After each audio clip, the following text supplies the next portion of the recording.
esto es una introducción al tema de Seferino Namucurá, pero es mucho más interesante que la vida de Seferino. Más importante todavía. Bueno, no, creo que es importante ubicar el tema por muchas razones. No solamente para interpretar bien el fenómeno seferino, lo que ha significado esta gracia, sino para resolver un poco el tema indígena, sobre todo ante las corrientes indigenistas con datos históricos. Bueno, entonces voy a hablar de la cuestión indígena en la Argentina, pero en la Pampa húmeda nada más. Voy a ver un poquito qué hizo la Iglesia, la evangelización, política y guerra con el indio, y alguna introducción al tema salesiano, la irrupción de los salesianos en el país, y ahí le paso el tema al Papa. Los grupos indígenas. Hay muchos estudios hechos, pero no coinciden dos sobre los grandes estudios sociales. Porque hay pocos datos del siglo XVI, hay bastantes datos del siglo XIX y XX, pero es difícil calzarlo en etnias, lenguas, etc. Los grupos principales son los que encontraron los españoles en el siglo XVI, los querandíes, que ocupaban toda una zona acá sobre el Paraná, toda la costa de Buenos Aires. Es que incluso se llegaron, se internaban hasta Córdoba e incluso San Luis, formaban un arco. Bueno, los llamados pampas. La palabra pampa viene de, no es una designación etnográfica o lingüística, sino geográfica. Todos los indios que empezaron a pulular por la pampa. ¿Y quiénes eran?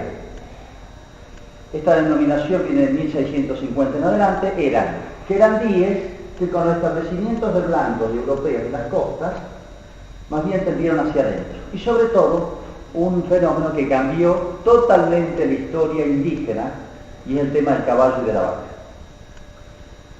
Aprendieron a manejar el caballo y usar los recursos de vacas y caballos que se multiplicaron en la pampa. Cambió todo, el hábitat, las costumbres, bueno.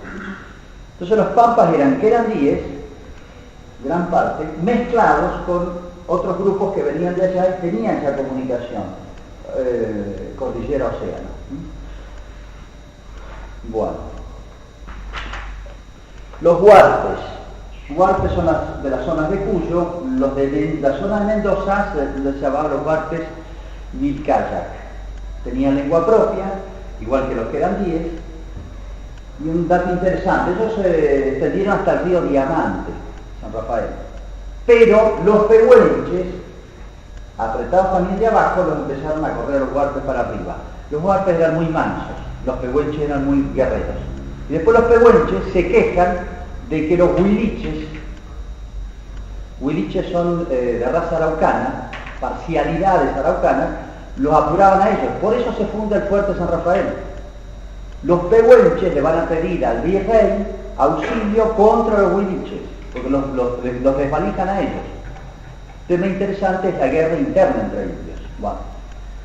Pehuenches, hay distintas teorías. Pehuenches, pehuen significa los pinares, ches significa gente.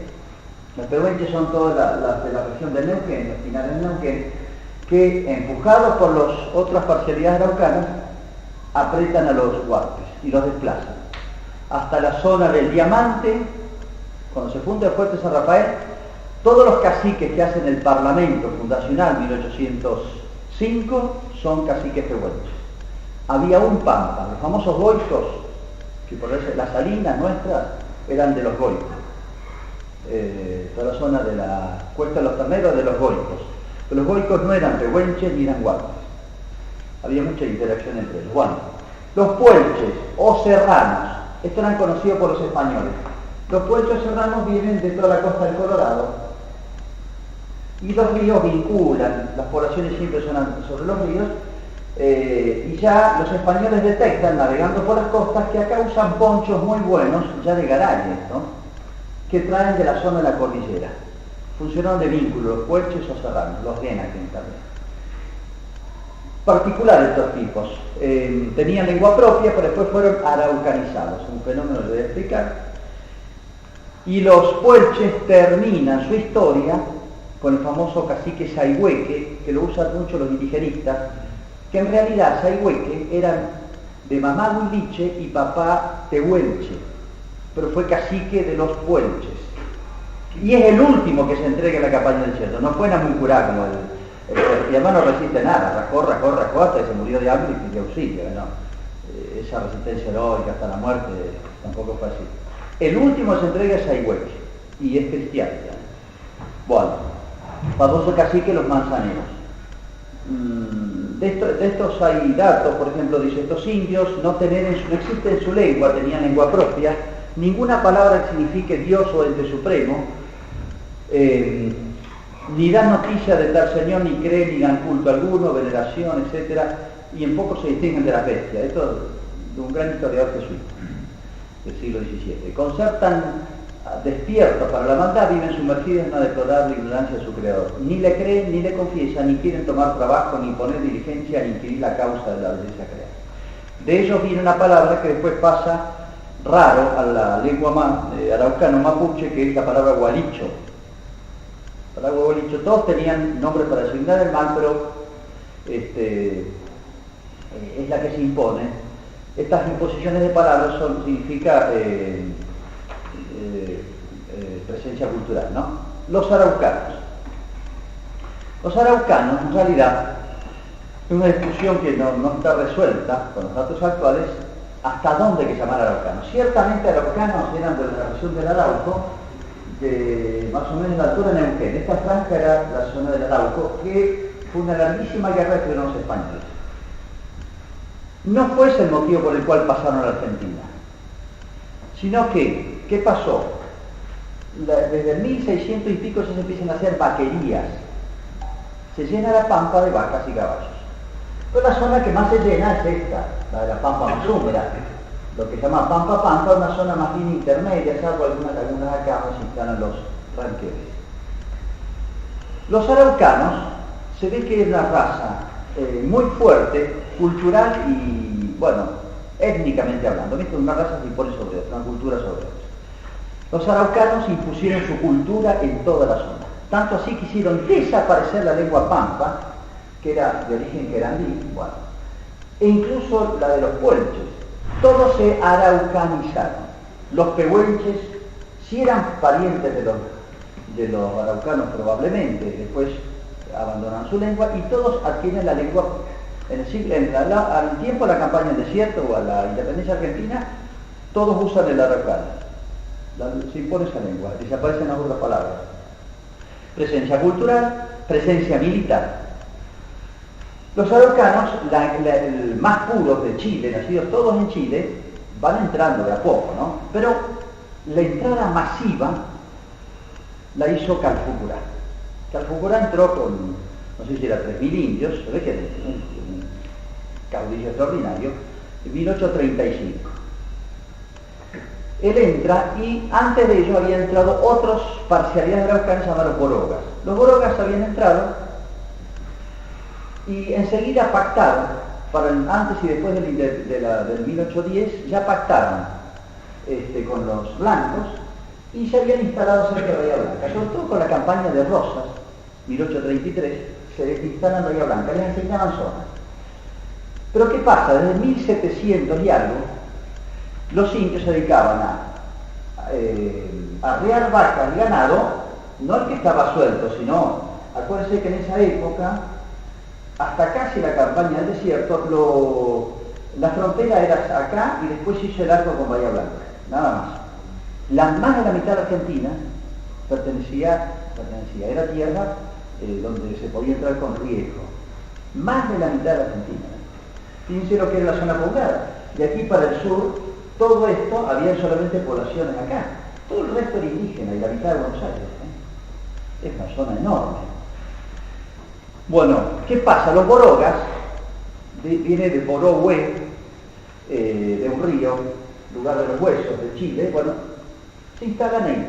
Como los araucanos hacían de nexo para comerciar con ganado, se calcula en el 1730 más o menos, un tal Villariño, un viajero, que se mete por el Colorado, ve la cantidad de arreos que van llevando los indios.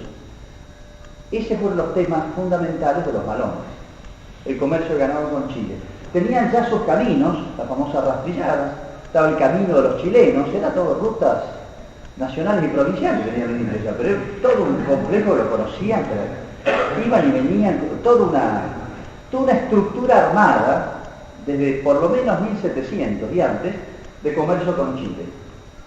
Le hizo cambiar el hábitat, los lugares de residencia, las costumbres, ya no se hicieron más sedentarios, eran nómades, hicieron la cultura a la vaca y el caballo, ¿no? Vivían de eso. Era una caballo-vaca dependencia que era complicada porque enseguida esto hacían arreos, se calcula 40.000 por año mínimo. Entonces, ¿qué hacían? Les robaban a todos los estancieros de la zona. Y no solamente vacas y caballos, ¿no? Bueno. Los araucanos entran con Calfucurá. Calfucurá, tipo es un caudillo, y va a someter a todos. Los borogas han pactado. Entonces, ¿qué hace? Era pícaro, manda a decir que trae cargamentos para comerciar con los borogas, que vienen son de paz. Los borogas lo reciben, llega al Calfucurá, le mata a todos los jefes, todos los caciques. Y Calfucurá dice, bueno, ahora yo soy el jefe de los borogas. Cuando vieron que venía pesado con 3.000 indios, los pehuenches enseguida lo reconocen a Calfucurá, y los ranculches o ranqueles que estaban en el norte de la Pampa y abarcando esta zona sur de Córdoba, maloneana, mejor dicho, pues la residencia era acá, donde es Toalla actualmente en un centro, Leupucó, La Laguna, cerca de Santa Rosa, toda esa zona de la Pampa, Trené, toda esta zona acá y acá. Los ranqueles, que eran, en esa época estaba el famoso Painegó, la dinastía de los zorros, se mantuvo su independencia, pero era ocasional aliado, o al menos nunca enemigo de Calfucurá. Entonces dominó todo. Esa fue el boom de Calfucurá y que cambió un poco la cuestión de la relación con el indio, porque pero justo coincide con el ascenso de Rosas, en el 35 entra Calfucurá. Ya vamos a ver qué pasa con Rosas. Bueno, muere en 73 Calfucurá. Entre el 35, o sea, tiene un periodo muy largo y brillante.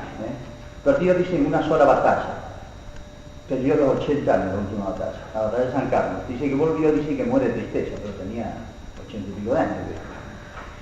Bueno. Los ranculches o ranqueles, interesante porque abarcan toda esta zona norte, dicen que todo empieza con un tal Yanquetruz, 1818, que ya existían unas tribus en el norte de la Pampa. Entra con 100 y pico tipos, se ve que eran comandos, pues con 100 tipos absorbe las tribus esas y se constituye en jefe, y empieza la dinastía de los zorros. El último fue Baigorrita, que le toca enfrentar las columnas de la campaña de Sierra. Y el más conocido, un personaje muy particular, llamado Mariano Rosas. Particular porque era hijado de Juan Manuel de Rosas. Se cuenta la historia. Bueno, los borogas, etc.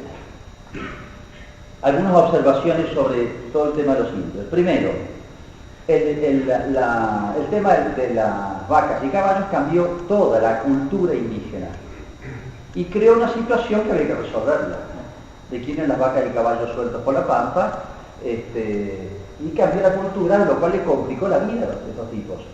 No era tan fácil vivir en la Pampa. Martín Fierro cuenta, dice, yo sé desenvolverme. Porque ellos decían que si alguien entra en la Pampa solo y no es muy conocedor, nadie sobrevive.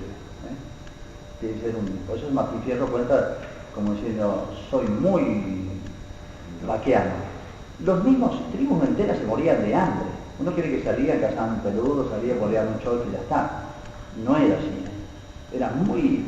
Era difícil porque además cuando no hay una cultura ya de cómo se manejan los ganados, los sembrados, cómo pasar etapas de sequía, hay que atravesar zonas de sed. Muchos murieron de sed en la Pampa, no es que hubiera agua, una lagunita cada tanto, ¿no? Había aguas malas, saladas, etc. El que no conocía muy bien las aguadas, se moría en la Pampa. Había que andar. Bueno, en primer lugar, el tema de la vaca y el caballo cambiaron todas, desplazaron indios y crearon guerras internas. La familia araucana termina avasallando todas las demás tribus, militar, cultural, todo. Y el heredero de Calfucurá fue Namucurá, describe la historia, porque estuvo muy poquitos años, le tocó la campaña de Sierra. Asume en el 73 Y en el 78 ya tuvo que escaparse, porque la campaña del desierto no la hace Roca. Como sé que Roca es un paseo, no encontró ningún indio en ningún lado, ¿no? La campaña la hizo antes Alsina, mandar las columnas, y ellos son los que, al ver llegar las columnas, escapan todos, porque los indios nunca enfrentaron casi a las tropas. No era costumbre de ellos. Bueno, la religión y cultura. Esto es interesante para meternos un poquito en la cultura que recibió, bueno, la cultura. Bueno, variaban un poquito, pero en general tenía una noción muy débil de Dios, desde los ateos en las descripciones de la época, que no tenían casi noción de Dios, hasta algunos que lo consideraban creador, gobernador y hasta padre. Una palabra tenía chachao para designarlo como padre, lo cual hace referencia a una cierta cercanía. Daban más importancia en todo prácticamente al mal. Tenían distintos nombres, se impuso la palabra gualicho, que es de origen huelche, o serrano porque andaban por la sierra acá haciendo vaquerías, se tenían de allá mucho. Los españoles ya le pusieron serrano. Los actos de culto más elaborados los tenían para contrarrestar a los males de gualicho. Esto es típico de todas las religiones paganas, o sea, muy pobres y muy desequilibradas, y nunca resolvieron el tema del mal. Creían la resurrección de ultratumba. Por eso es una costumbre de todos los pueblos paganos enterrar a los indios, sobre todo los jefes. A los humanos enterraron así nomás, pero parece que se esperaban todos los jefes. Los enterraban con sus armas, con sus utensilios, el apero, todo. El caballo de combate, pues tenían siempre 4 o 5 caballos, uno para hacer distancias y otro con el que entraban en combate, que era el mejor. Con sus caballos y sus mujeres.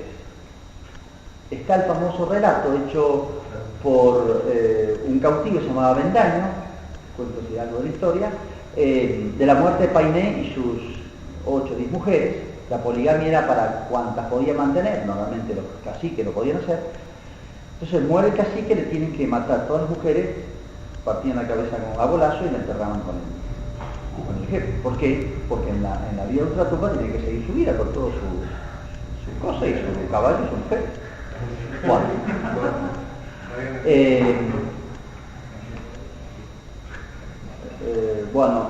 Curioso porque algunos, la vida de ultratumba era una constante borrachera con un alcohol que nunca se agotaba. Esas son las descripciones más elaboradas que tenían de la vida de ultratumba.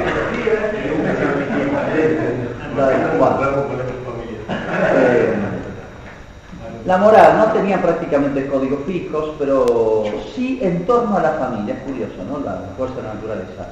Exigían la virginidad, el adulterio tenía pena de muerte, etc., aunque tenían la poligamia. Habían distintas clases de rituales para acceder a la mujer de otro, pedir la mujer a una joven para casarse, ¿no? Bueno, obviamente siempre era con pagos, valía más o menos, ¿no? Hay un tema particular en esto que es el tema de las cautivas. Por eso era totalmente legítimo, pero había cautivas entre ellos, ¿no? Entonces se cautivaban los. Pero sobre todo, cuando aparecen los blancos, le interesaba mucho más. Entonces el malón tenía generalmente 2 objetivos: ganado y mujeres, sobre todo, ¿no? Hasta cierta edad. Bueno, chicos y varones solamente muy chiquitos para criarlos. Normalmente las cautivas tenían 2 o 3 destinos. Primero, esposas de los caciques. Valían mucho, ¿no? Segundo, esclavas. Tenían esclavitud, no habían códigos legales escritos, pero existía de facto la esclavitud absoluta. Es más, la mujer vivía en una condición de esclava, aún las mujeres más respetadas por el cacique. Siempre tenían una preferida. Entonces la condición de la mujer era, en segundo lugar, ser esclava. Y las indias, imagínense el celo del femenino, se ensañaban hay relatos de muchísimas rescatadas cautivas de lo que era la vida para ellas en la caldería. Era atroz, pero por las mujeres. Y en tercer lugar, era un producto de intercambio muy bueno. Hecho más o menos los cotejos, y a la época, en el 1875, un poquito antes de la campaña, donde ya estaba todo que explotaba, ya la solución indígena había que darle, ¿no? Más o menos, hubo un comercio muy intensivo de cautivas, más o menos equivalía a lo que serían $5.000, más o menos una cautiva. Entonces los tipos tienen que juntar la plata, se encargaron mucho los mercenarios de hacer esto. Y la misma iglesia hizo una institución, el arzobispo Aneiros, donde juntaban dinero en Buenos Aires y a las familias más afectadas de las zonas de frontera les ayudaban a recuperar sus bienes. Bueno, muchas veces pensamos que entre indios y blancos había una línea absoluta de separación. Había muchísima mezcla, racial y cultural, desde el principio, ya de la época de los españoles. Pero hay una relación natural, un indio se acerca a pedir, qué sé yo, se queda a vivir, se conchaba, se casa, tiene hijos, qué sé yo, ya está, ya se da. Entre los pueblos culturalmente es así. Entonces, algunos factores muy particulares. Guerras. Cuando aparece el ganado, ellos no solamente buscan ganado disperso, sino que avanzan y roban todo lo que pueden. Entonces, bueno, eso obviamente creaba conflictos e interacciones, porque muchas veces los capturaban, los dejaban prisioneros y se quedaban a trabajar ahí. Bueno, pero bueno, de alguna manera bien. Afectaron muchísimo las guerras internas. Las guerras de la independencia, parece una cosa que tiene nada que ver, en Chile y en Argentina, de rebote, afectaron mucho a los indios. En Chile se desata la cuestión indígena más complicada con la independencia, porque había indios que eran realistas y otros independentistas. No entendían nada, los enganchaban. Y se desata en Chile la guerra a muerte, que se llamó, de exterminio entre tribus, por una u otra razón. A raíz de eso, muchas se vienen acá. En el sur mendocino son muy conocidas, bueno, en parte los hermanos Carrera, ¿se acuerdan ustedes? Toda la historia de los Carrera, que al final los manda a fusilar a San Martín. Bueno, los hermanos Carrera chilenos venían con muchísimos indios detrás. Y el otro caso más famoso en Argentina es los Pincheira, muy conocidos en la zona de Mendoza. Los Pincheira eran realistas y se echaron a los indios para que defendieran al rey, porque le hicieron todo un caso, los indios no entendían nada, imaginar los justos títulos, todo eso, los indios no lo agarraban mucho.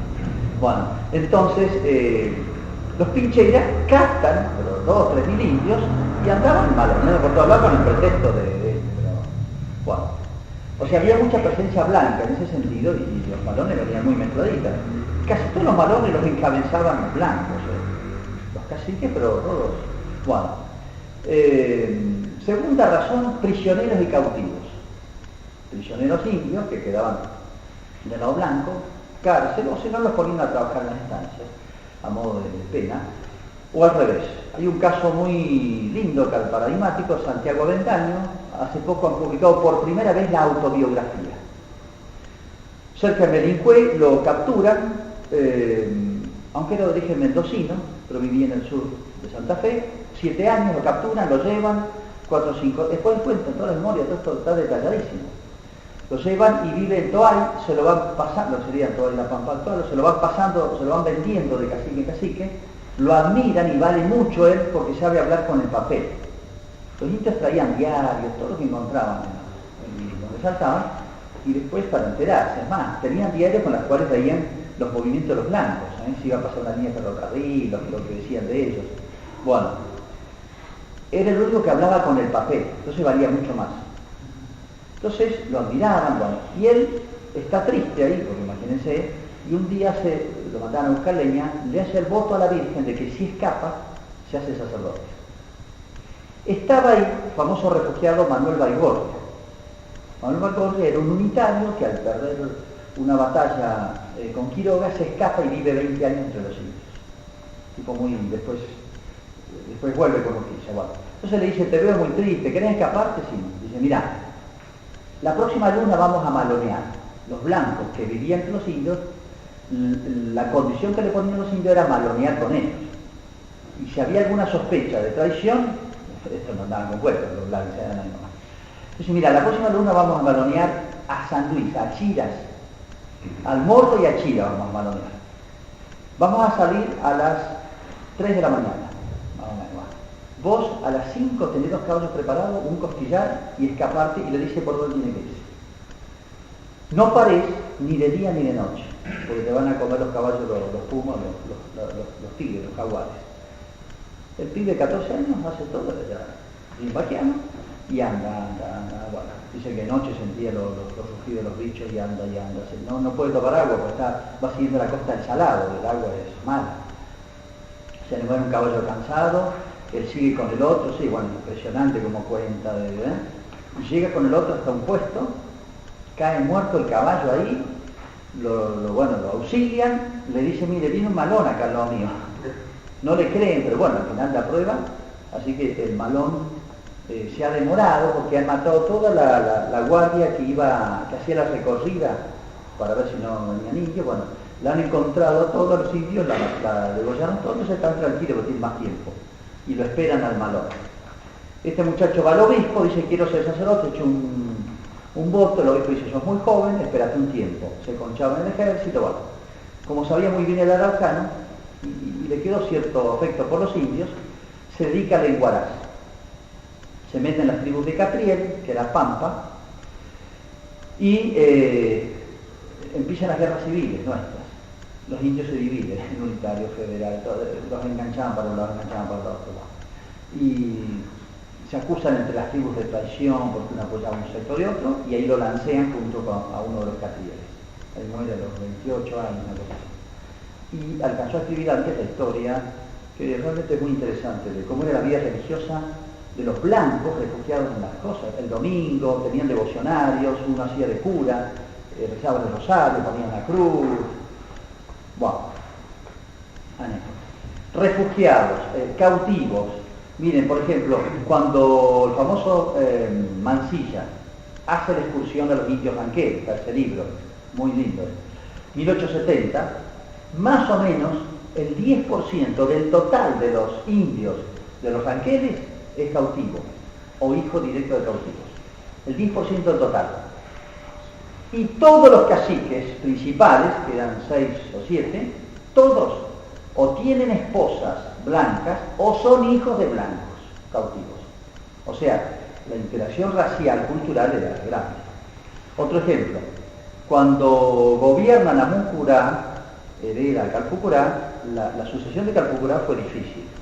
Hasta que un viejo dijo, hagamos un triunvirato, porque estaba peleada la cosa con el sucesor. Y sube un tal Bernardo Namuncurá, bueno, Manuel Namuncurá el jefe. Gobernaba con otros dos, monarquía con aristocracia. Alvarito Reumal era por Álvaro Barros, bautizado, cuyo padrino era un jefe de frontera. Y Bernardo Namuncurá, también nombre blanco, Bernardo se había estudiado en el colegio de los franciscanos de Chillán, en Chile, y hablaba el castellano y le escribía, están los papeles de él, una letra perfecta, buena ortografía, muy buena expresión.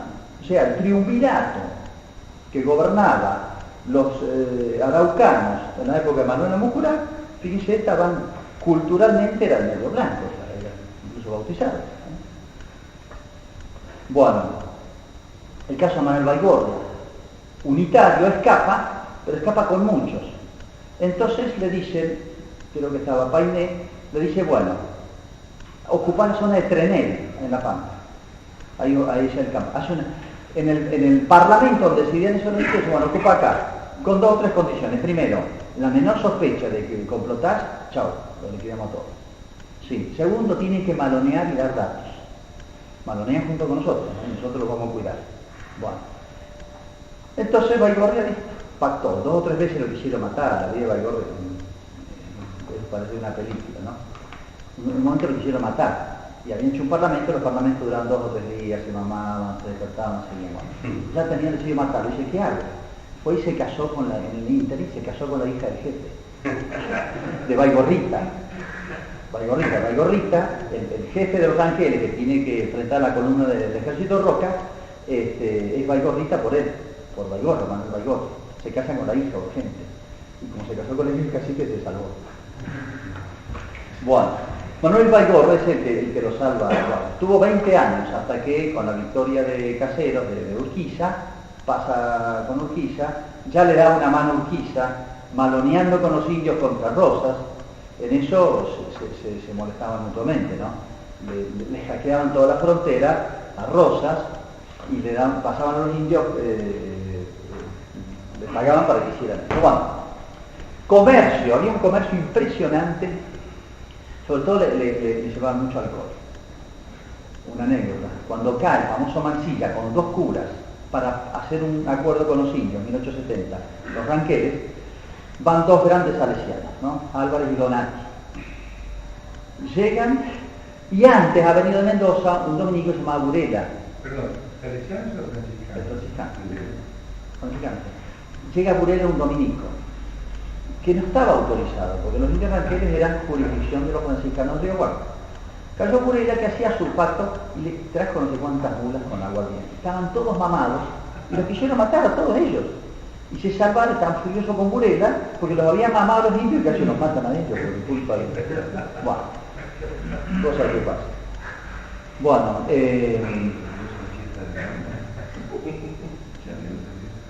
interacción cultural, por ejemplo, Calfucurá veneraba un cuadro, porque habían habido interacciones, tratados de paz, veneraba un cuadro del obispo, mucho más que nosotros, un cuadro del obispo que dice que antes había parlamento, pasaban el cuadro del obispo, lo besaban y lo pasaban en la isla, y sentaban en ronda, igual que la reunión del clero.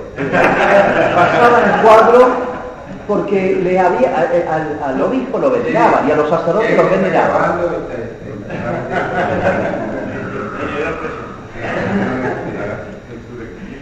Bueno, al sacerdote siempre lo veneraron. Cuando se las dieron muy mal, le empezaron a pedir auxilio a los sacerdotes para que hicieran intermediarios para tratados de paz, y le entrega a Mannamuncurá a las tropas, allá cuando escapó en el desierto.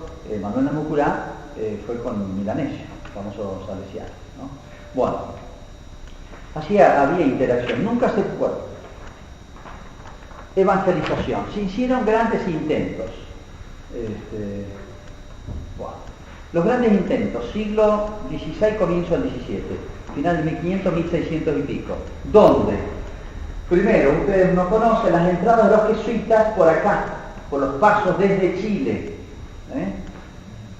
Ahí se hicieron los primeros intentos, el primero fue Rosales, 1650, fue a pacificar. Luzán terminó por el respeto que tenían por el sacerdote.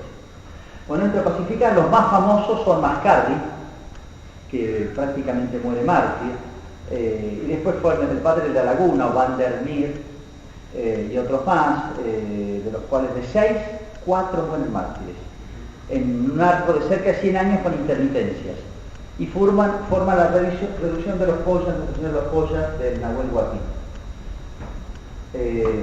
Los primeros entonces que entran acá, póngale hasta 1720 por ahí, primer intento con esta zona, evangelizan los pollas, los pehuenches, y todos estos indios pedían sacerdotes. Claro, después intervenían los brujos y se las veían muy mal.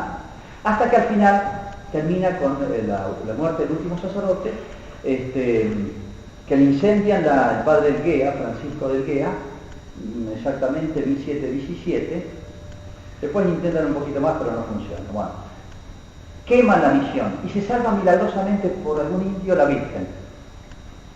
Cuando estuvimos la última vez en Bariloche, un historiador de ahí me dice: padre, ya he concluido, ya históricamente está demostrado que esta Virgen que está en la catedral es la misma que llevaron los jesuitas en 1700. Ya tengo todas las pruebas. Que escondieron cuando queman la última revolución y matan al último sacerdote, 1717. Primer gran intento acá de evangelizar a estos indios. Dice que se bautizaban fácilmente y aceptaban, aunque después venían otras complicaciones y bueno, como ustedes saben. Otros intentos se hicieron acá, en Areco, en Varadero, 2 o 3 intentos, hicieron también los jesuitas, duraron muy poco tiempo. Final del 16, 1600 y pico, ahí termina. Se hacen otra tanda de intentos. Voy saltando. En esta zona de acá, con los Pampas, acá en la cerca de San Borondón, en el desembocador del Salado, con los Pampas, se hace otra con los Serranos, acá cerca de Mar del Plata, y se hace otra, se intentó hacer otra un poquito más adentro del Salado, habían venido de Tehuelches de acá a pedían reducirse.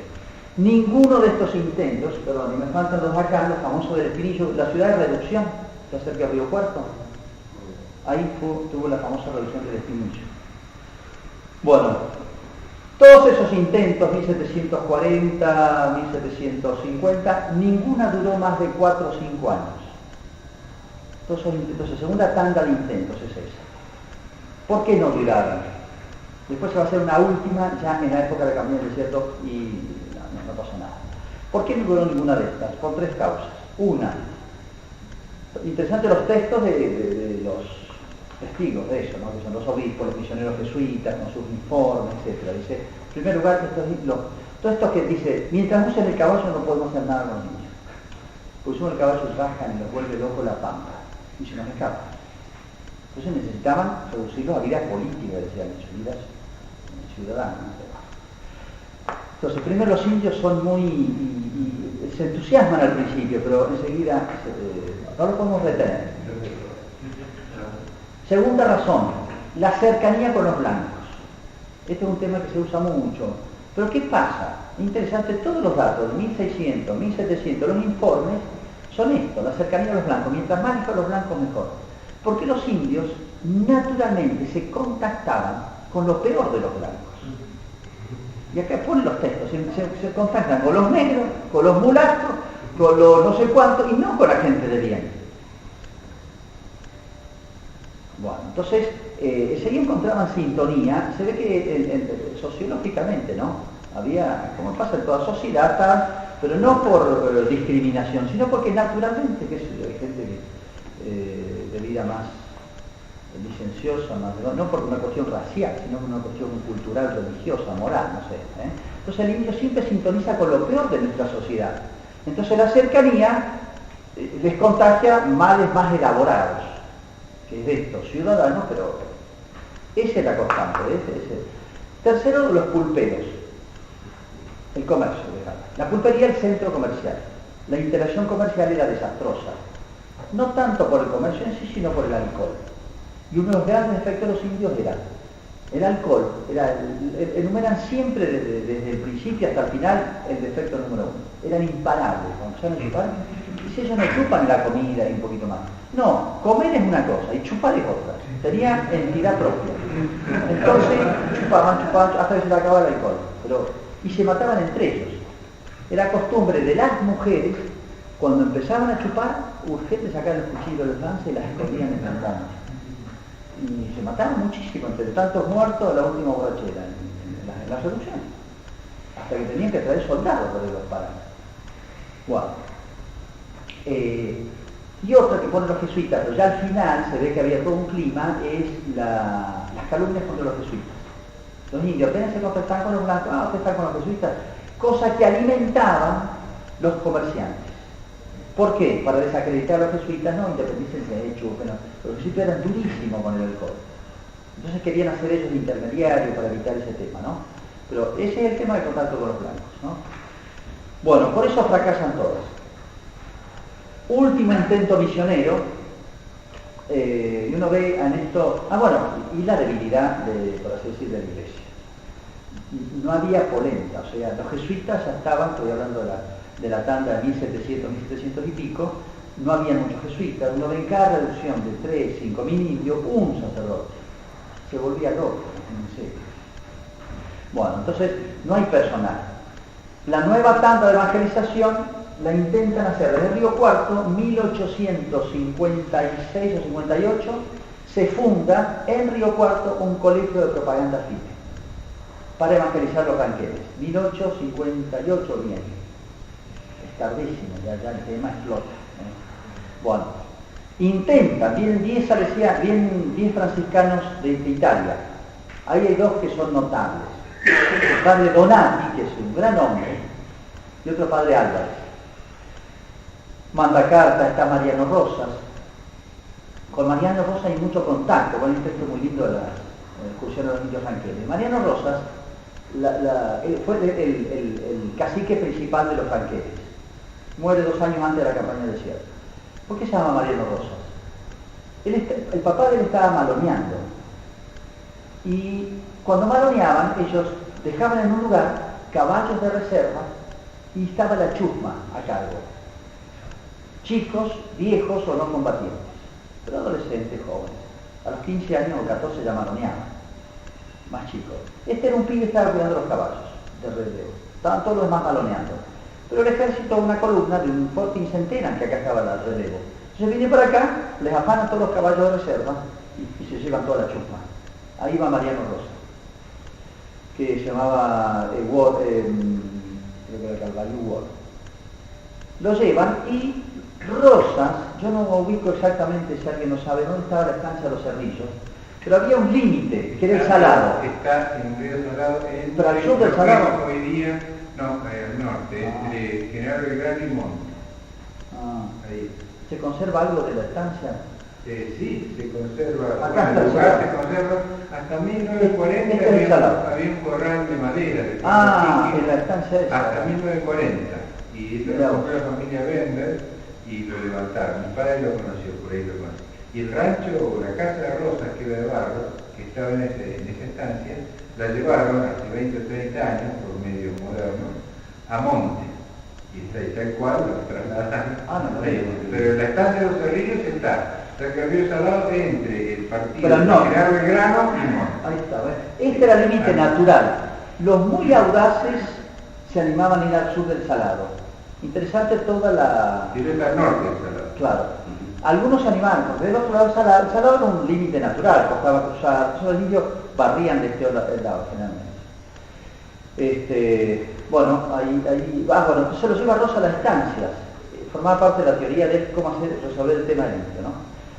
Y lo cría él, aprende castellano, lo bautiza, siempre lo bautizan, y le pone, es padrino, por eso le pone Mariano Rosa. Y Rosa le dice esto: mira, cuando seas grande, si querés te vas, y si querés te quedás. Acá en mi estancia, en el lugar. El tipo se le escapa en realidad. Rosa después le va a reprochar: ¿por qué te escapaste si te hubiera dejado ir? Y se escapa solo. Y dice Rosa: es muy difícil sobrevivir solo en la pampa. El tipo era vaquiano y llegó. Bueno, y siempre quedó en Lloranza. Y cuando va Mansilla, que era sobrino de Rosas, Lucio Mansilla, por más que él era unitario, era sobrino de Rosas, le cuenta: todo lo que yo sé lo aprendí de Rosas. Y dice: yo sé construir casas, pero vivo en toldos porque mi pueblo está acostumbrado a vivir en toldos. Pero tenía una chacra espectacular, había semillas de frutales, de zapallo, tenía, o sea, la mina pequeña, se habían hecho un poquito sedentarios los indios, muy a poco. Esa era la teoría de Rosa, enseñarles a trabajar huerta, la tierra, casas, de la manera. La otra iba a vivir manoleando, o los pactos era entregar el caballo y vaca todos los meses, o cada 3 meses. Se los comían, vagaban todo el día y después iban a buscar más. No era solución. Bueno. Y cuando se despide Mansilla, le dice a los indios, le dice a Mariano Rosa, dice: miren, ustedes nos tienen rencor, pero nosotros queremos hacer todo por ustedes. Entonces Mariano dice: ¿qué van a hacer? Si ustedes fueron, nos liquidan a todos. Dice: yo les reprocho a ustedes que nos enseñan a tomar mate, a usar azúcar, a usar bota fuerte, la bota de cuero, la suela, a no sé qué más, pero no nos enseñaron, digamos, en términos nuestros sería civilización y religión. No nos enseñaron a conocer a su Dios, ni a hacer casas, ni a vivir como ustedes viven. Le dice Mariano Rosas en la despedida a Mansilla. Interesante, ¿no? Bueno, el último intento de evangelización, el centro de propaganda fide de los franciscanos. Claro, el pobre Donati hace varios intentos. Va con 1870, hasta Sarmiento. Sarmiento le dice: todo lo que usted haga se lo sostengo, haga un tratado de paz con los franqueses. Era un tratado de paz detrás de otro, hay 200 tratados de paz. Ninguno cumplía los tratados, ni los indios ni los blancos. Bueno, entonces Donati quiere y va y le dice a los indios: miren, yo lo que quiero, hagan un tratado de paz, pero yo lo que quiero es que me autorice a hacer capilla y escuela.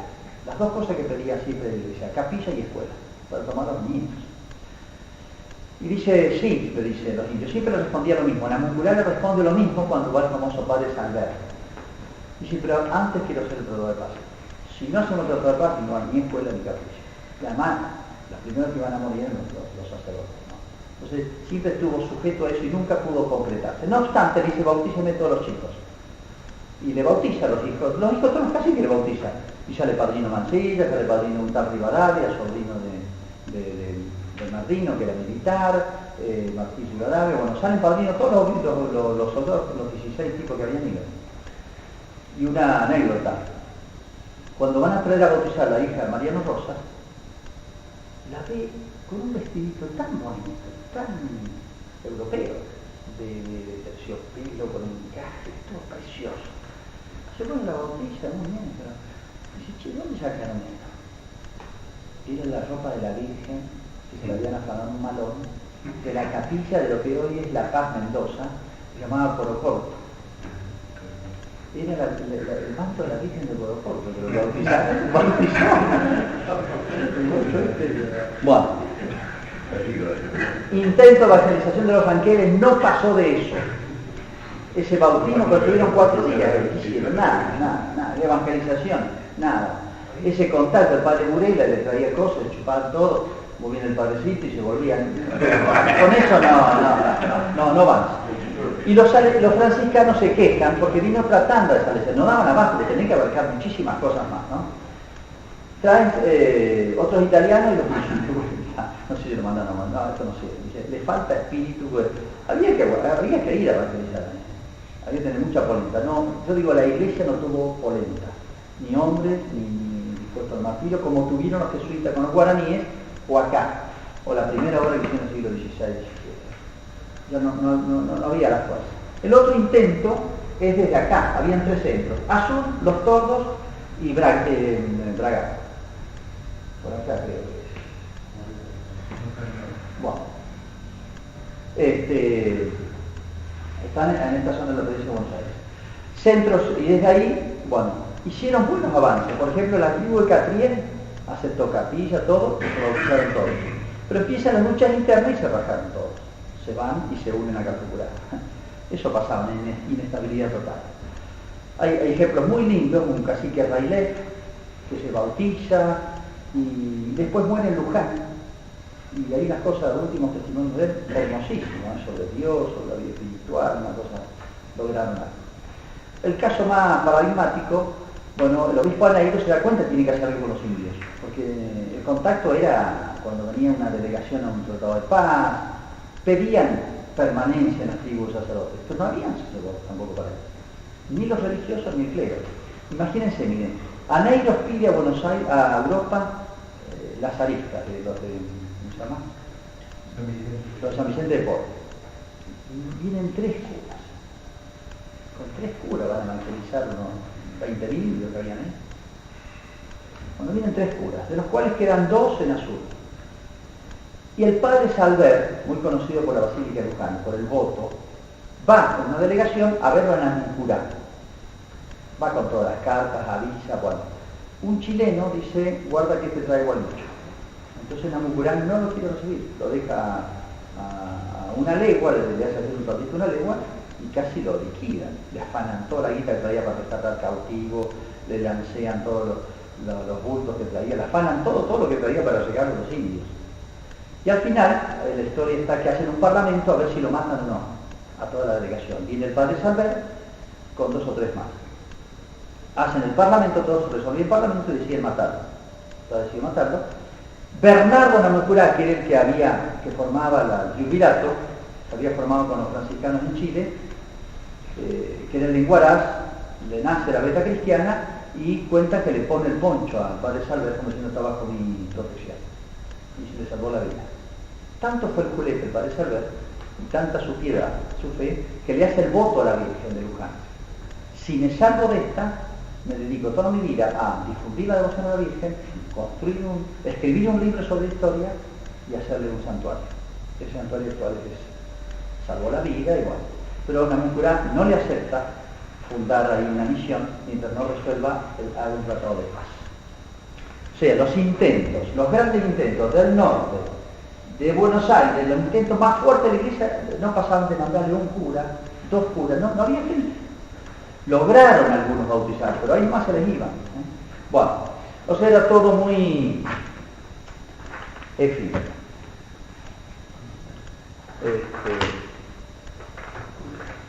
Los parados en la política argentina. ¿Cómo trató, es todo un tema, cómo trató el orden político, social, militar a los indios? Bueno, hasta la independencia, más o menos, fue siempre guerra defensiva. La frontera se mantuvo firme, acuérdense, Mendoza llegaba hasta San Carlos, San Rafael. Recién es un avance, un poquito un avance con Amigorena, un personaje muy importante de toda la zona de Cuyo. Acá era el Salado. Y aquí había una pequeña población, se hicieron intentos en las costas, pero no se llegaba. Y no había más. En 1810, hasta el 16 más o menos, hasta entonces fue guerra defensiva nada más. Es interesante ver la cantidad de proyectos. Yo le digo por lo menos de 20 proyectos. Desde los españoles, de la independencia, del directorio, del triunvirato, de Rosas, de los unitarios, proyectos, qué hacer con los indios, qué hacer con los indios. Era el tema político-militar, por el permanente asedio de los malones. Y miren, es un tema muy serio, hoy desapareció el tema, pero cada 5 días de promedio durante unos 10 años, está calculado, cada 5 días había un malón. O en Santa Fe, o en San Luis, o en Córdoba, o en Buenos Aires. O sea, todos los días llegaban noticias, malón, caballero de cautivo. Imagínense, con una familia le llevaban todos los hijos. Hay muchísimos datos de familias, crónicas, cartas, informes. Los mercenarios dedicaron mucho a esto, a rescatar cautivos, ¿no? La vida de los cautivos era de los. Bueno, hasta 1810, guerra defensiva. Algunos intentos de evangelización débiles, que no funcionaron. Además, de golpe entra una masa de indios. Era muy difícil. Y la movilidad que tenían era imposible seguirlos. Y vivían en estado de guerra, entre ellos y con los blancos. Bueno, caso paradigmático es Rosas, ¿no? Rosas, es interesante la vida de Rosas. Él se crió en el campo. El abuelo paterno y un hijo, si un tío de él, lo habían matado a los indios. El abuelo Rosas lo mató a los indios. El papá de Rosas estuvo cautivo de los indios. Entonces, los conocía muy bien por familia y por crianza. Él se había criado en el campo en zonas peligrosas, donde vivían, los indios entraban y salían, o sea, vivían en esa. Rosas manejaba la lengua pampa, hablaba la lengua pampa y escribió una gramática de lengua pampa. Y hay un hecho lindo de la vida de él. Durante el gobierno de las Heras, lo van a pactar con los indios, se lo van a dar Rosas. Y Rosas dice, yo los conozco a los indios, ellos admiran el coraje. Le encargan a Rosas, que tiene 32 años y es comandante de fronteras, era una especie de policía de fronteras, lo mandan a hacer un pacto con los indios. Yo sé cómo hay que hacer, hay que hablar en su lengua y ir solo, porque es una muestra de coraje. Se va solo, agarrado, cabezamente solo, además el que se sabe desempeñar solo en la pampa no era cualquiera. Los indios lo miraban el coraje. Los caciques se elegían por una élite, era lo que sería en el medioevo la nobleza de espada, contra la nobleza de toga que empieza después, de los que pagan, que ponen plata, no sea los médicos.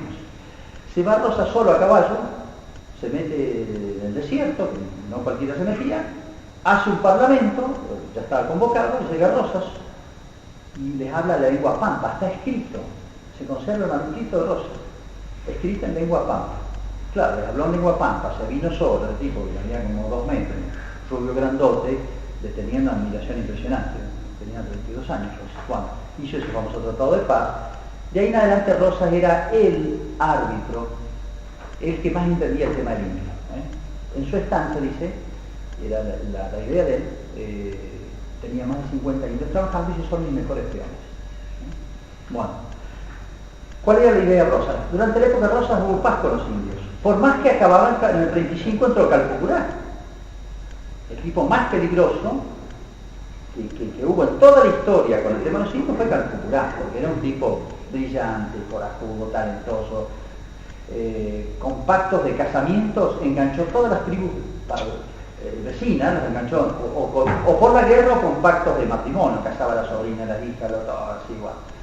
Era genial Calfucurá. Bueno, Rosas pacta con Calfucurá, porque Rosas tuvo esta política. Tratados de paz muy claros, y los cumplimos los dos. Igual cuando lo cumplió. Rosas les cumplió siempre. Hay muchísima correspondencia de Rosas, hay un libro escrito sobre Rosas y los indios, Por ejemplo, los indios se quejaban que vinieron a hacer una delegación, mandaron una delegación y los robaron 3 caballos y los morfaron, los soldados. Rosa dice, busca esos 3 soldados, o los fusilaba, o los metía a azotes, les hacía pagar los caballos y se los llevaban los caballos de vuelta a la tribu. Cartas hasta esos detalles, ¿no? Rosas les cumplió siempre. Ahora, no les llegaban a cumplir los otros y que se la aguantaran. Rosas fusilaba. Entonces, Rosas que impuso a Calfucurá a cumplir la palabra. Yo les di a cumplir. Entonces, nunca les dejó cumplir. Le mandó a 3.000 yeguas cada 3 meses, 5.000 cabezas de ganado. Sí, le entregaban una acá, otro grupo acá. En los fortines se entregaban, se levantaban. Siempre les cumplió. Ahora no me vayan a fallar. Y así mantuvo hasta Calfucurá, lo tuvo hasta Caseros, lo mantuvo tranquilo Calfucurá y se mantenía Calfucurá todos los demás. No obstante, como los caciques no tenían un gobierno central, habían caciquillos, capitanejos, etcétera, que iban y entregaban afán, eso había siempre. Bueno, pero era el mínimo el control. La tesis de Rosas era esta: mucha claridad, muchísima firmeza, porque el indio no entiende otro lenguaje que ese, el de la fuerza. Tiene que aprender a conservar sus palabras y bueno, lo que es justicia. Asignarle zonas a tribus para que no haya problemas entre ellas, porque se hacían también la guerra entre ellos. E iniciarlos, y dice esto es un plan a largo plazo, iniciarlos en las tareas de la cultura y de la civilización. Llevarles semillas, enseñarles a trabajar la tierra, etcétera, etcétera, y evangelizarlos. Esa es la tesis de Rosas, dice no hay otra. Y poner centros, fortines, muy bien provistos. El problema de los fortines siempre, ¿cuál fue? El de los, no es mentira, ¿no? El de los caballos y las armas. Por ejemplo, uno ve los relatos, pero sí, de la época de los españoles, pues siempre hubieran problemas con Brasil, etcétera, y de las fronteras sacaban las armas. Por ejemplo, era raro que de 50 soldados, que lo más que tenía un fuerte, 50 soldados, tuvieran todos armas de fuego. Y era lo de bancar, había que cargar, mientras que cargaba y todo, ya te partieron la cabeza un bolazo. Entonces, la guerra con el indio no era tan superior a la del blanco. En el mano a mano, los indios tenían siempre mejores caballos, pero el doble. La diferencia entre blancos e indios, hasta el Remington, fue el caballo. En lanza eran parejos, los indios manejaban muy bien la lanza.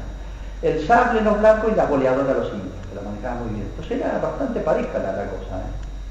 Por más que los indios nunca buscaban el enfrentamiento, robaban y escapaban. Si no les quedaba otra, eran como leones, pero robaban y escapaban. A pie la boleadora y a caballo de lanza. Y muy buenos caballos, ese es el sistema de los indios. Bueno. La tesis de Rosas, bueno, no sé, no hay otra. Mientras estuvo él, los mantuvo. Pero Rosas tuvo que entretener sus esfuerzos en la guerra con Brasil, con Inglaterra, con Francia. Bueno, vivió, entonces inició esa política. Los unitarios le alimentaban a los indios y se los rebelaban contra Rosas. Ya Urquiza había pactado con Calfucurá, que se lo llevó a bautizar después. Urquiza lo bautiza en Calfucurá, acá en Paraná.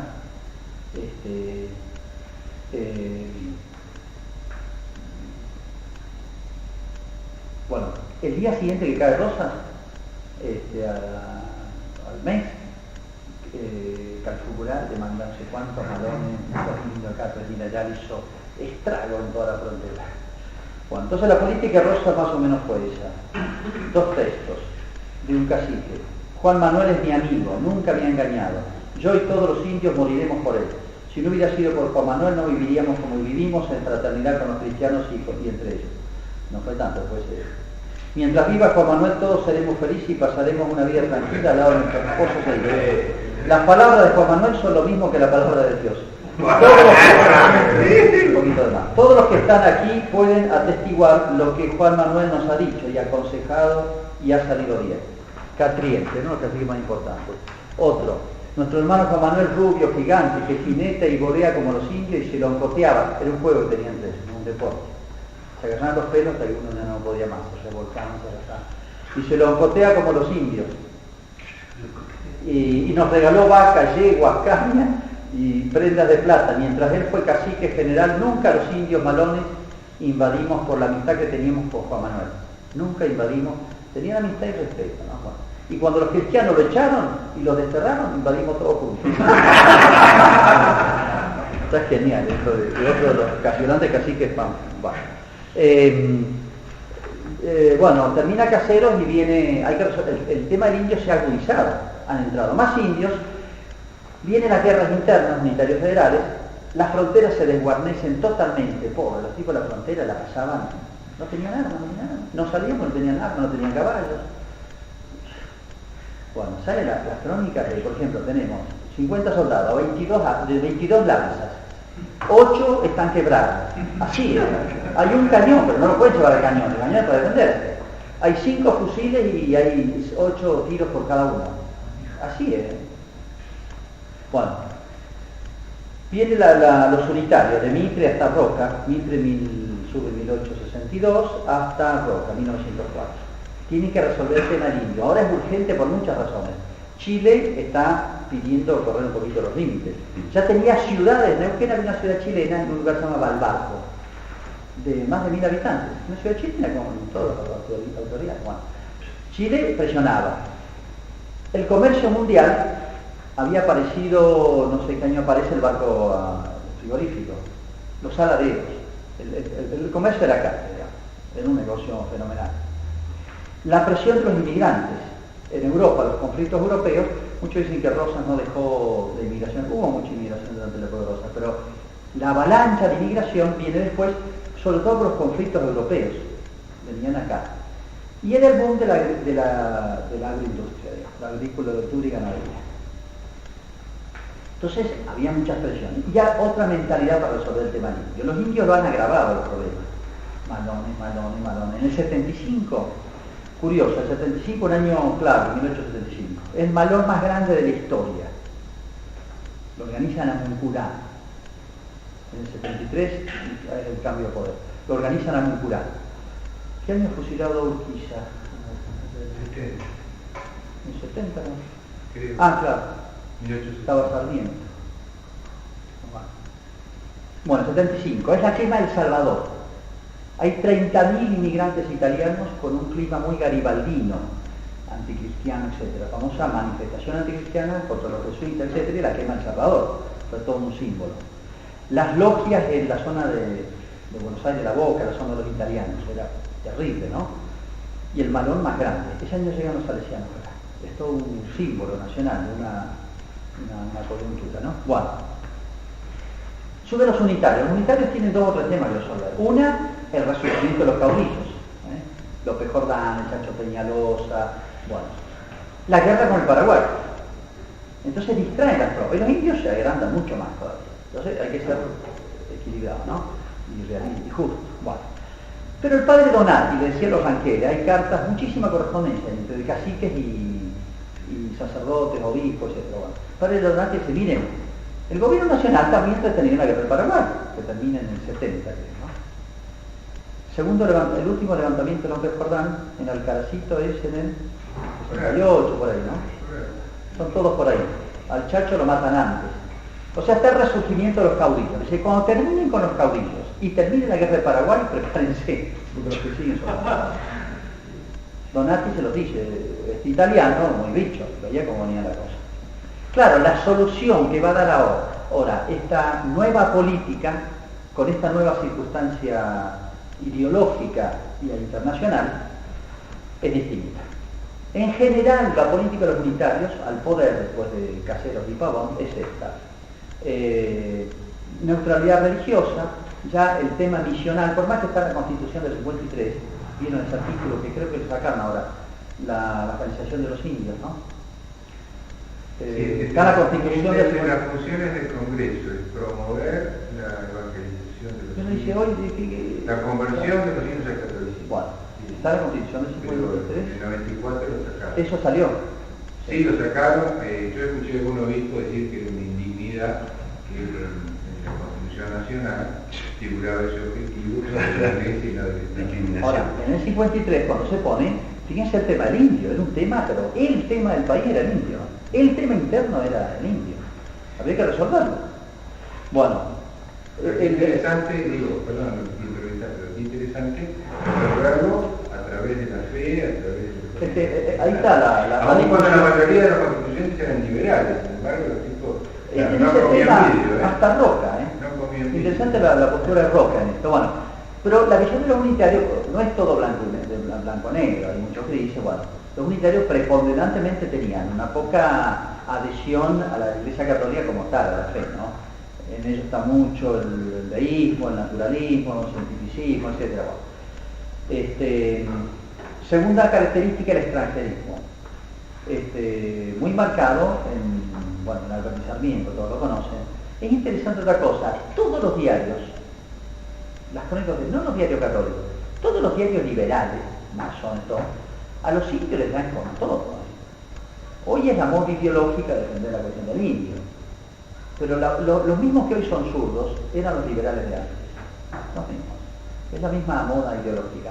Todos los indios hay que darle leña, hay que exterminarlo, hay que echarlo más allá de coral, hay que mandarlo todo para Chile, hay que acabar con ellos, son irreductibles, estos son salvajes. Pero con el extranjerismo, ¿por qué era? También por otro gran tema de ellos, bueno, el extranjerismo ya lo conocemos, todo eso, que es más superior la raza blanca, la anglosajona, todo eso de Alberti, de Sarmiento. Bueno, imagínense el pobre indio, era muy lento, la tesis de Rosas es un proceso largo, pero no hay otro. La asimilación a la civilización cristiana, que significaba la fe y la cultura del macho. Eso, es un proceso largo, no se hace un día para otro. Los unitarios no, decían. Y ahora el tema era esta, o los indios o los inmigrantes. Y ahí viene el famoso dilema que estaba en el ambiente. Sarmiento lo expresa bien, civilización y barbarie. Entonces, el inmigrante europeo, que empiezan a venir y venir a entrar, pero carradas, y querían tierra, y le empiezan a asignar tierra, pero tienen que dar seguridad. Y el indio molesta cada vez más. Entonces la solución al tema del indio es cada vez más acuciante. Bueno, todo el extranjerismo de esto, el culto a la civilización y el progreso. Vale tanto cuanto te incorporas a la cultura. Bueno, termina la guerra con el Paraguay, con los caudillos federales, y hay el ejército argentino tiene una vasta generación de veteranos de la guerra del Paraguay. Todos los que hacen la campaña en desierto, todos, son veteranos de la guerra del Paraguay. Hay un ejército bastante, según testimonio, por ejemplo, de Fodringham, muy linda las memorias, Fodringham, que es un joven de la ciudad donde vive Rosas, Southampton, y Rosas lo manda a la Argentina, era un aventurero, general Fodringham. Se engancha en el ejército, que fue por el Paraguay, con Rosas, bueno, con Roca, bueno. Y él tiene las memorias, es muy linda lo que dice. Dice, yo no he visto un ejército más valiente, heroico, desprendido, capaz de todo, sacrificio, grandes elogios del ejército argentino, ¿no? Eran todos ya de mentalidad liberal, ¿no? Fodringham un poquito, él era católico también. Interesante juicio de un extranjero, tropas veteranas, ya no hay conflictos internacionales, y aparecieron dos elementos que dan vuelta a todo: el telégrafo, con el cual se comunicaban, todos los fortines llegaban a tener telégrafo, y el Remington. Chao. Primero usó Remington, lo hacen con López Jordán en el par de batallas en Entre Ríos. Lo liquidan allá. Con un crédito dado por los ingleses lo compra Sarmiento. Se usó, y claro, Remington era una cosa, Chao, no tenía nada que hacer, ¿no? Bueno, campaña de Roca, la conocen, son 5 columnas. En realidad, antes, Alcina es otro tipo clave, que es en realidad el que más intentó hacer por los indios. Todo el alcinismo es una corriente política, ¿no? Mucho más nacional, etc. Él era ministro y bueno, hace toda la famosa zanja de Alcina, no sé si se acuerdan, una solución intermedia, una zanja que todavía no sé si, no he visto en Buenos Aires, pero se debe conservar algún resto de la zanja Alcina, ¿no? Bueno, pero mandan columnas de reconocimiento a los grandes centros, Ranqueles, de Calfucurá, etc. Pero claro, los indios cuando ven venir los estos, vienen con el Remington, tropas veteranas, le mandan columnas de 500, 800 soldados, imposible. Entonces ya los indios se repliegan todos los indios de acá. Ojo, los fortines han avanzado hasta Carué. Carué está por acá, una zona muy linda. Cuando muere Calfucurá, le dice: nunca entregue Carué al Inca, le dice a los que los rodeaban. Nunca entregue Carué al Inca. Carué estaba por acá. Era una zona muy buena, donde mandaban todas unos pastizales muy buenos. Bueno, hay toda una historia con el tema de Carué, los engañan a los indios, dicen se lo van a comprar, después no se lo compran, después lo ocupan, toda una historia larga. Pero se engañaron mutuamente, no toda una mentira, ¿no? Todo el mundo sabía que la única solución era militar. Cuando va Roca, la famosa campaña Roca, no hace nunca ni un indio. Las columnas de Roca nunca vieron ningún indio, pero los indios se habían rajado todas. Hubieron 2 o 3 encuentros menores. Nada más. Y antes hacen entrada, en el 78, 77 y 78 hacen entradas a los grandes centros. Los indios ven que no pueden hacer nada y se repliegan. Todos se van a Neuquén, se pasan a Chile. Pero claro, dejan en el camino mucha gente, entonces ahí viene la cantidad de prisioneros, pero cantidad. ¿Qué hacemos con los prisioneros? Muchas veces chicos, mujeres, adolescentes, a veces la tropa de combate, algunos hacen un enfrentamiento, pero en total, yo no sé si mueren 800.000 indios en total, en toda la campaña Roca, la anterior, perdón, no sé. Pero hay como más de 10.000 prisioneros. Entonces, algunos se quedan, les asignan zonas. Ahí está la tribu de Namuncurá. Bueno. Otros los mandan prisioneros. Por ejemplo, mandaron indios a Mendoza y los repartían en las familias. Era un sistema que ya lo usaban los antiguos. Repartían indios en la familia para que los criaran. Yo he escuchado familias mendocinas, mi mamá se acordaba de un indio llamado Antel, bautizado como Antonio, que era cochero. Y que mi abuela comentaba, no sé qué familia estaba con Antel. Eran niños que traían y los asimilaban desde el viejo estilo romano era eso. En familias de Buenos Aires reparten muchísimos indios. Los caciques los mandan a Martín García y los indios de combate. Es interesante ver, he visto los facsímiles de los avisos parroquiales, catecismo para indios, que son martes y jueves a las 19 horas. Catecismo para indios, muchísimo. Que los ponían aparte. Bueno, ¿a dónde fueron los indios de la campaña? Bueno, presos algunos a las estancias, otros a las familias de Coso, hasta la zafra de Tucumán. Mandaron indios, faltaba gente, y mandaron indios cautivos a la zafra. Y algunos se quedaron en sus zonas. Otros escaparon por los bosques, como Namuncurá, como Sayhueque, hasta que se entrega Namuncurá en el 84 y se entrega Sayhueque en el 85. No sabían vivir si no era comiendo caballo y vaca. Además, movilizándose no pueden cultivar nada. No se puede sobrevivir así. Entonces, se morían de hambre y se entregaban. O sea, no hubo combates así.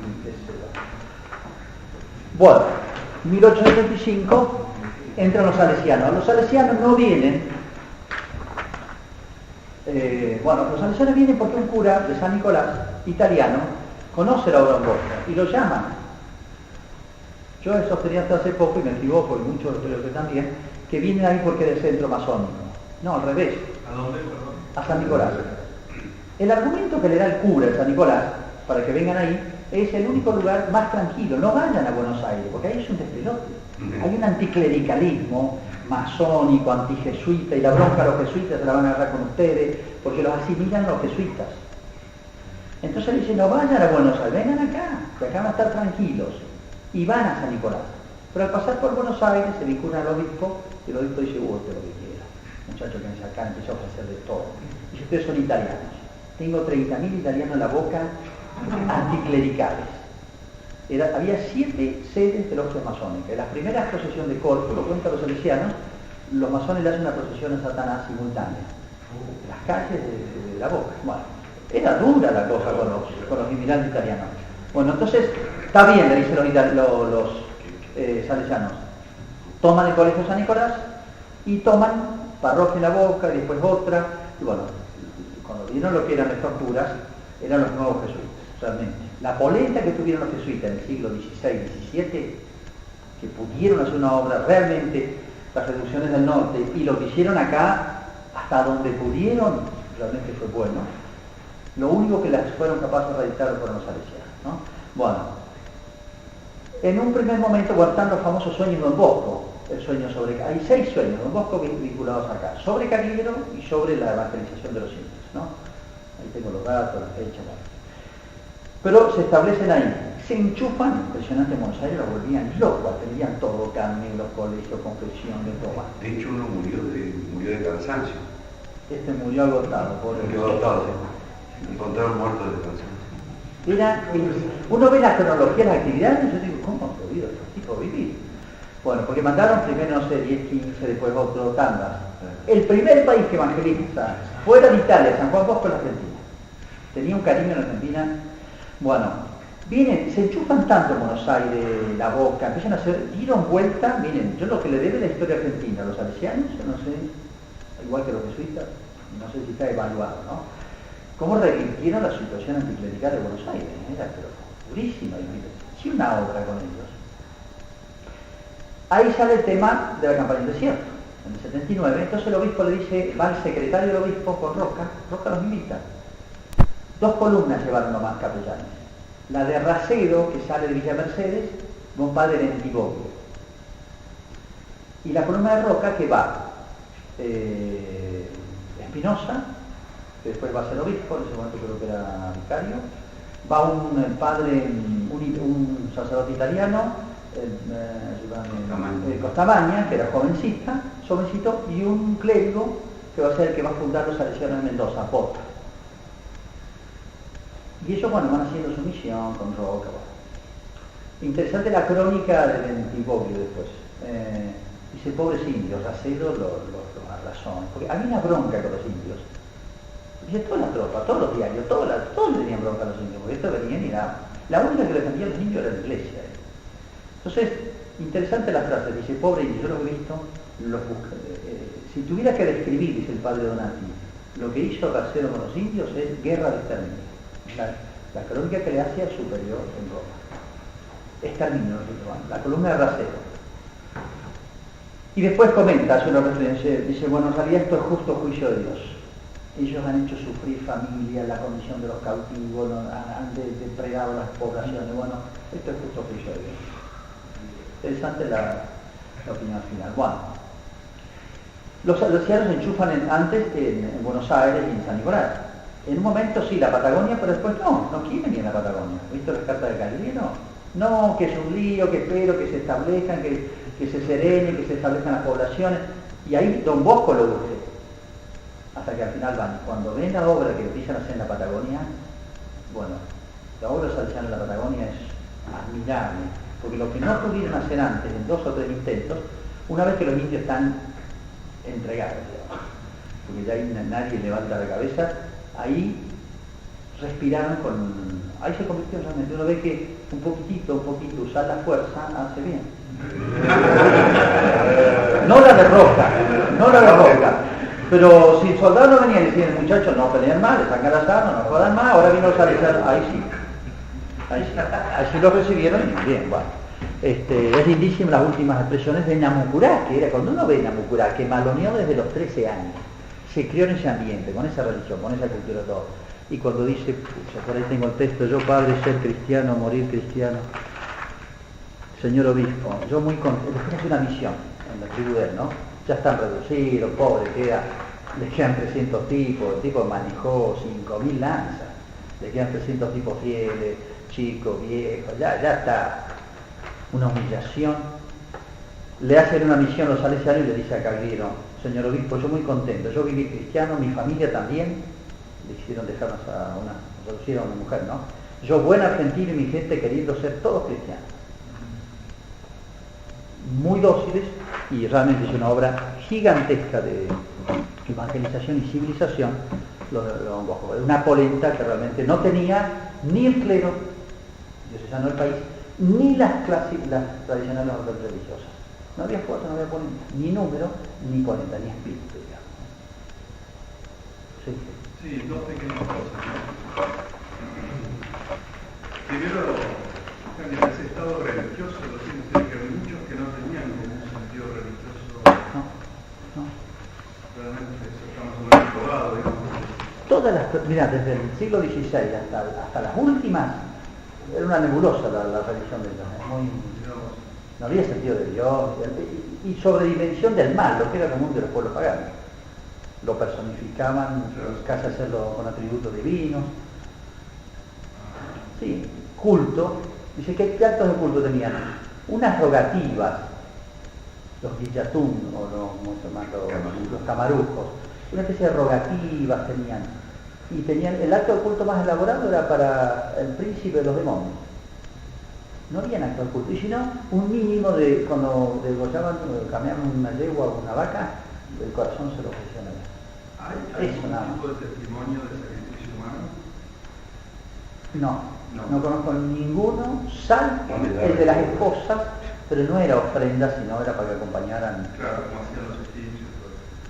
Ajá. Porque el demonio en general, lo que uno ve en todas las civilizaciones es que trata de llevar al sacrificio humano. Sí. Eso está muy generalizado en todas las civilizaciones paganas, en las culturas paganas, ¿no?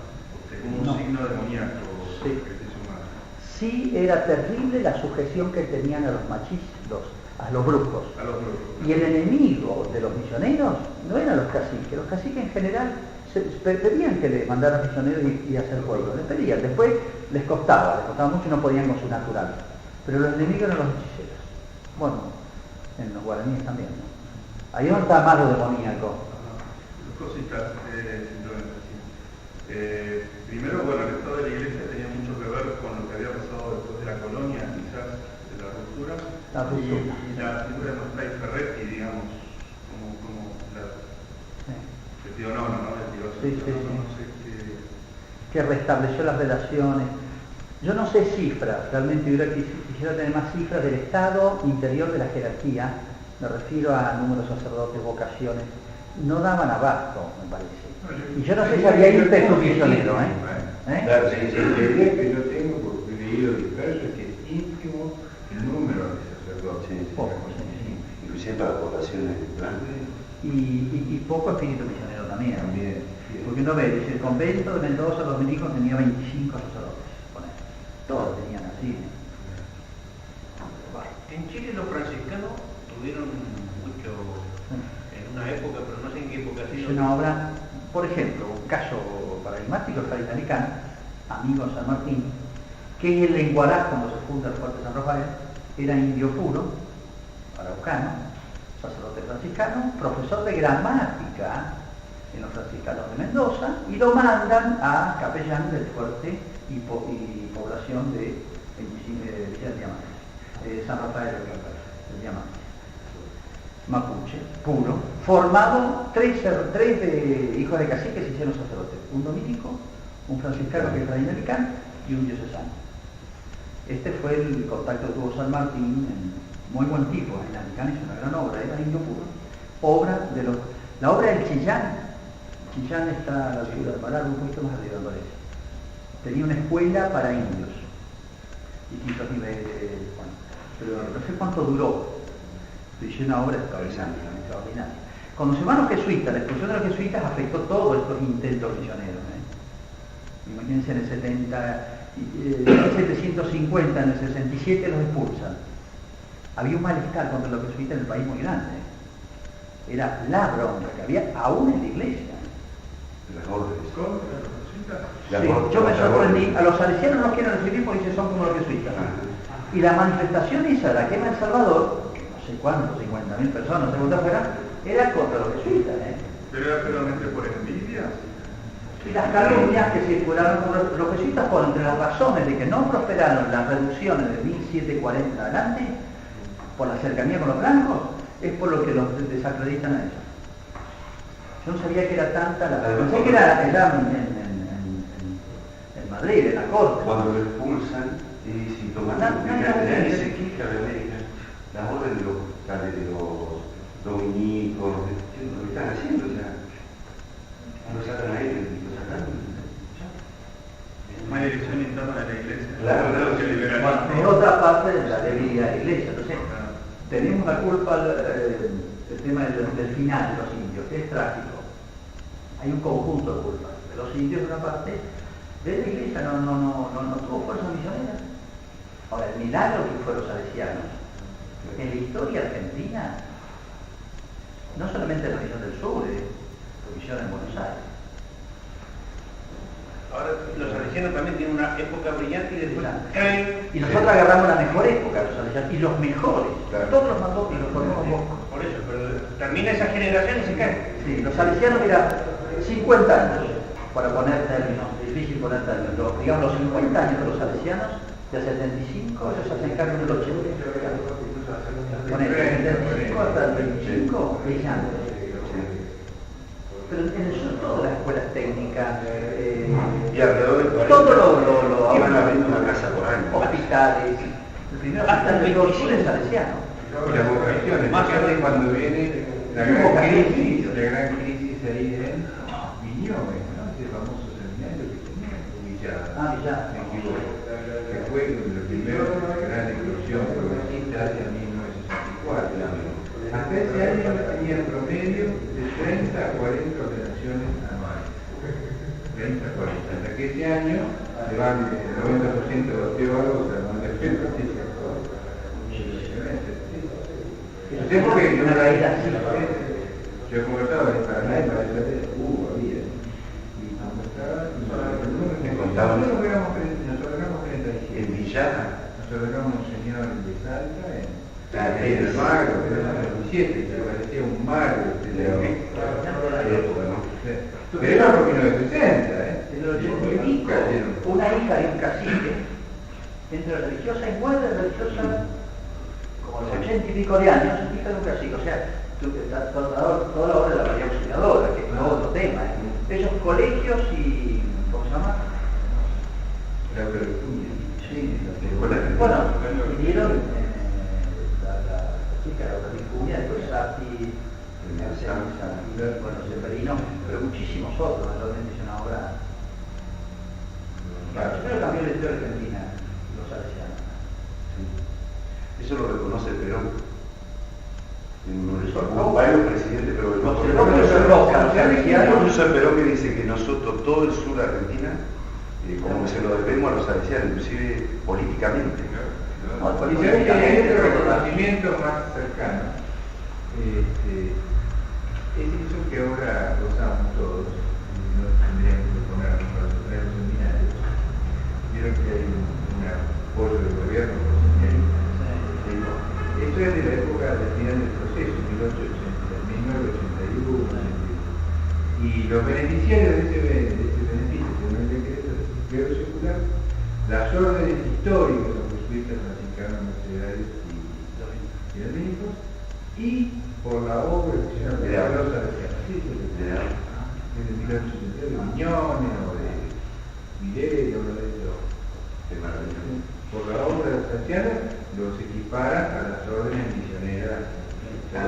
Y digo, nosotros tomamos los salesianos la mejor